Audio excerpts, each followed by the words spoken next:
It's me, it's Business Crime, it's me with Business Crime, and episode 5. We are back. This time I'm making an actual battle map.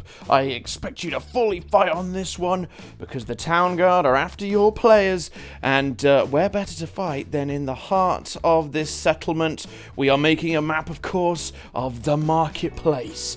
Now, this is a useful map to have just in general, but for this one, we're imagining they're having a scrap with the Town Guard. So, to start the map off, I began with a focal point. I created a lovely little fountain with a statue in the middle, and now I'm building these tents around that statue as a sort of little tent town, places for the merchants to set up and sell their wares. I'm also experimenting with the multiple layers you can have for the ground, so I have a soil underlayer and then a grassy overlayer. I'm also adding trees and bushes and whatnot, and I've got a little cheese cart over here helping with scale. Now, I am going to start to customize each stall, and this is, of course, going to be the fishmongers, selling some fish, maybe caught in a local pond or something. I'm going to start to add some crates and some street lights. And one thing I'm going to be doing is I'm going to try to make this map quite uneven and messy. I think markets are meant to be a bit chaotic. Here we got a little fruit stand. I'm thinking about putting a meat stand over there. Oh, I found a squid box, so that's going to go into the fishmongers. And now in the top left, I'm going to connect it to our settlement by having a little building up there. So I'm going to add a little sneaky dirt path here, one that isn't used as much as the main roads. And as you can see, I'm starting to flirt with the idea of having some roof tiles, but I'm really not sure what shape is doing it for me, so I experiment a bit, mess around. I think I'm going to go for the bog standard one there. Instantly regretting making that building sort of a hexagonal shape, but we get there in the end. And I'm adding some more boxes here and there and tweaking the stalls, changing the sizes. I want to have them have a kind of realistic amount of space for all the wares and, you know, the stuff at the back that maybe isn't on display. Here we've got a lovely fabric store. I like the extra splash of colour these things bring in.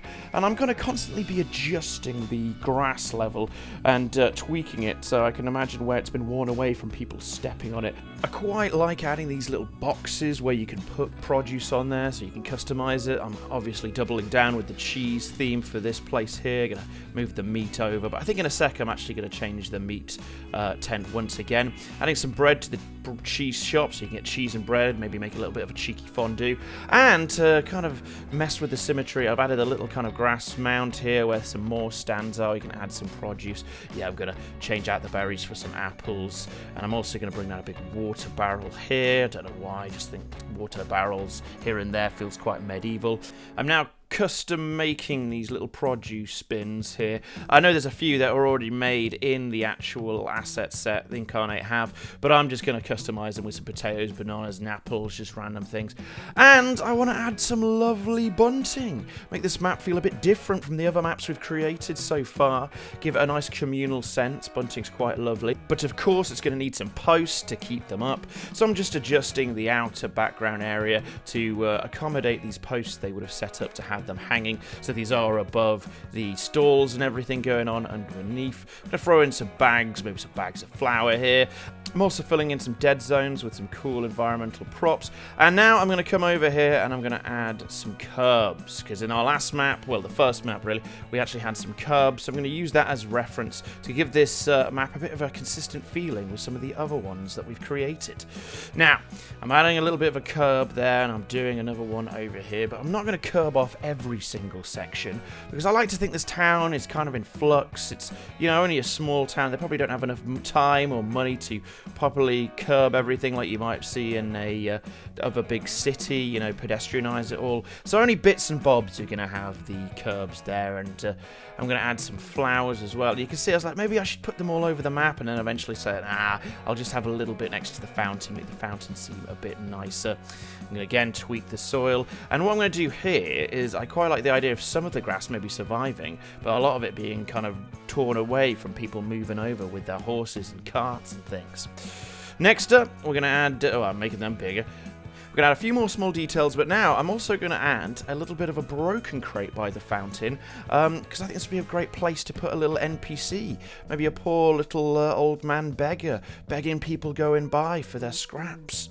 Please, sir, please give me a like and subscribe. I'm only a small content creator, and I won't make it through the winter if I don't get enough. Ah, yes, my good man, I see you working hard. Here's a gold copper piece for your hard work, my friend. Oh, thank you so much. I love you, mate. Not at all, my good man. You'd have to be really cold and heartless not to drop a like and subscribe, am I right? Oof, that was embarrassing. Let's get back to the map making at hand. I'm now adding some nice greenery because I like to think this town is kind of out in the boonies, out in the fields. And yeah, I'm actually adding a little bit of a rougher texture for some of these bits of grass, these bits of lawn where, you know, people might be stepping on it. Not enough to wear it away, but enough to make it unhealthy. And I'm going to add a few more tents at the top to give the illusion that this market is maybe a bit bigger and a bit more sprawling than we originally thought. And resizing the crates there, adding a little lantern. We'll come back to that later. I'm thinking ahead to the night-time variant of this map. I also toy around with the idea of having a bigger wagon, but I actually don't think the map is big enough to warrant it. And I've just realised that we can have lightless versions of the streetlights, so I've jumped in with them. And now to keep up consistency with the other maps we've made, I've added a few more, you know, sewer grates. You know, I love my sewers. Lots of crime potential down there. And monsters, of course. Who knows? Maybe some sort of crazy tentacle monster is going to steal all your produce before you get to sell it. A little quest for those starting adventurers. Adding a bit more of those, what I'm going to call friction lawns, where the grass has been worn away by all the tracks. I briefly toy with the idea of setting it all on fire and having it lava-y. I don't really know what I was trying out there. But then I go back to my sane approach and I'm starting adding lots of twigs and rocks. Quite hard to see from this distance, but trust me, it adds a lot. I'm testing out having it all paved, but immediately think that looks terrible, so give up. And this is where I think the map really starts to come together with those little extra details. I've taken a darker bit of muddy texture, made it darker, and of course they're going to be sort of the lines of movement that the carts and the people take through this town market. It is a busy place. As I said, it's the heart of the settlement we've got here, where all the commerce happens. It gets business constantly, so even on summery, sunny days, I think it'd still get quite muddy. And I think if you really want to achieve a medieval feel, having it be really gross, dirty and muddy is a great way to go straight there. I'm also now working with planting lots of footprints. Now I've done this before on other maps, but now I'm doing it on an industrial scale. So I'm trying to just play around with the footprints. The ones that are closest to the stalls, well, they are more visible, more defined, because I don't think they get quite as many feet walking around as much as the constant travel paths between. So I mess around with the transparency, doing different layers to give just kind of environmental storytelling element of, yeah, lots of people use this all the time. And now I'm adding little pools of water where maybe it rained a few days ago and it's built up, it still hasn't quite dried out. And again, I'm using those grooves I've made to guide where I want the water to be. It's as if we've worn away loads of mud and it's just pooling in these little divots here. I'm also going to go around and just add a bit of kind of an underglow, a bit of mascara look for the lawn there. It looked a bit barren without it for some reason. And this backwards path, I don't think it sees as much footfall, so I'm going to put a few in there, but not nearly as much. I'm going to touch the cheese wagon briefly. I think it needs another wagon, so I bring over a potato wagon and I pop it over here. And now I'm thinking about cattle people might bring to town, so I'm messing around with this kind of sheepy, hoovy sort of look, and that looks like way too many, so I tone it down a bit. But now I'm going to just take this when I adjust it, change the angle, and I'm going to do a nice little path straight through the market. Not all over the place, I don't want to overdo it, so I just do it all the way through as if they're going in one direction. On top of that, now, the final amount of tracks I'm going to add are probably some of the most important. We're going horse tracks. And, yeah, these little hoof marks I'm going to bring in. And again, I'm going to do a little placement area so I don't have to do them individually like I did in map 1. And immediately I go a bit overboard and it looks a little bit like tiger print. So I don't want that. I don't want it to be distracting. So I try going for a more subtle approach. But yeah, horses, they got to be coming through here constantly. And now that I've done that, I think we're almost there for the daytime, so I had a couple of filters on top to make it look a bit more vibrant, and some cool god rays as well to make it look like a lovely warm summer's day. Those watery pools, they probably won't last until the evening if the sun stays out like this. And a few extra details. I love putting mushrooms and fungi all over the place. I think maybe I should add some more bushes, but I decide against it. It's a bit much, and go for a variety of different mushrooms. I change up some of the grass texture as well to diversify diversify. But I'm thinking it's looking pretty good. Get a bit more worn there as well. Trying to bring it all together. And now I'm going to make a copy of this map and do the nighttime side as well. This is actually much easier than some of the previous ones I've done because I'm just changing up the lights and I'm adding the lighting effect to the few light sources we have, so there's not huge complexity like we've had with the town guard second floor with the balcony and everything. That was quite difficult. This is a lot easier. I had a nighttime filter and I briefly play around with how the lights can interact, but I decide with the default settings, and then I bring down the filter so it's underneath the other lights, and basically it looks the bee's knees. Gonna get rid of all the extra stock because at night it's not going to be out there for anyone to snatch. Don't want to make it too easy for our players to commit crimes, but a lot of the framework will be ready for tomorrow's market to open earlier.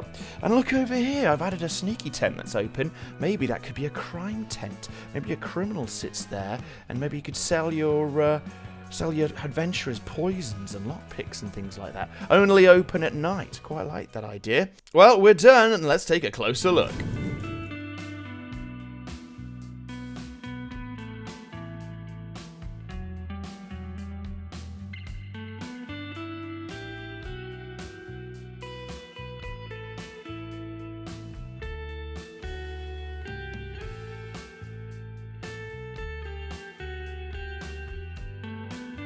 Cheese for sale! Who wants some cheese for sale? Hey up, mate, wanna buy a box?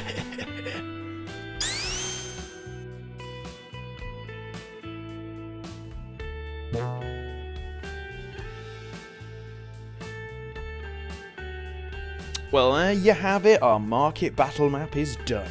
You, of course, can use this for all sorts of situations, role-play-wise. Doesn't have to be for fighting, but essentially you can drop this in as a place where maybe your players get caught by the guard as they're trying to escape, and they can duke it out in the mud. If you want to learn more about how to run combat encounters with the town guard and enemy force who are looking to capture rather than slay, well, guess what? You can check it out in our very next episode, episode 6. I'm going to be breaking down some interesting DM tactics we can deploy when trying to peacefully apprehend our player characters. So that's next episode. If you've not seen the previous episodes, well, here's a couple of links to the start where we make a general store, and another one where we actually make a town guard station, a place for the town guard to live. Otherwise, thanks for listening, and keep on trucking, folks.